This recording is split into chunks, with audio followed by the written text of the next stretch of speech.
market circumstances. And to kick off this topic, I would like to share a meme with you. It's a meme I came across on Google, and it's about, did you say a trip to Disneyland is elastic? Are you kidding me? So if you talk about elasticity, and especially in this case about the trip to Disneyland, it really depends on the person you're asking if it's elastic or inelastic. Probably when you ask her dad, then it's probably elastic. But if you're asking her, she will pay anything to go to Disneyland. So that's also where it becomes a little bit complex, because elasticity is a simple method. But if it's a simple representation of the market circumstances of the reality, because the world is more complex than just simple relation between the price and the quantity. And we are completely aware of that.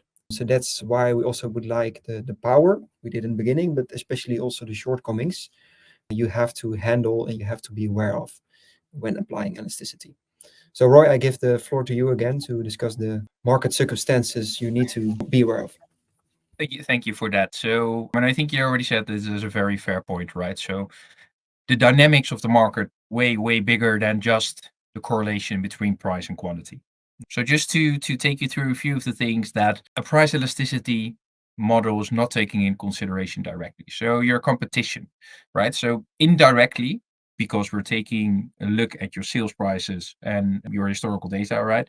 That's what you usually elasticity model. So indirectly, you take into consideration your competition, but it doesn't take into consideration if they do it today, an execution sale with a 40% discount. That's not something an elasticity model can comprehend or can take care of, right? And also, if your direct competitors are running out of stock, there's no availability for them. There's scarcity on the market. Of course, you should increase your prices usually, right? Because you wanna utilize on those things, and that's not something an elasticity model at that specific point can take care of. Another one, what I just said and I showed about Otto and Amazon. So by setting up the different price strategies for the channels, of course, there was also some cannibalization happening, right? Because, of course, some clients actually did figure out that on Amazon, the prices were cheaper for the same product than it was on Otto.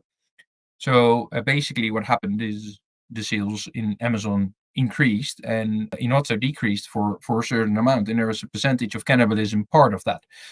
Also, brand reputation, product quality, customer loyalty, all these things are not configured and not taking place into the price elasticity model by itself. And yes, there are multiple ways of taking those things into consideration. And this specific webinar is purely about elasticity, but of course you have the option of enhancing the elasticity model with different business rules, with different strategies, and combining them, for example, with a competitor strategy, or combining them with an inventory strategy, where you can actually make sure that you don't have these issues and you take them into consideration.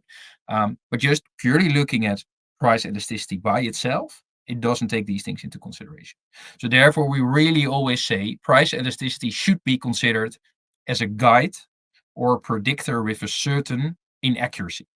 But it's not an absolute predictor, right? So it's still a mathematical approach. And if there are sudden changes or COVID happens or these kind of things happen, you will still need human interaction to actually really make that decision. And what do we need to do? What do we need to go?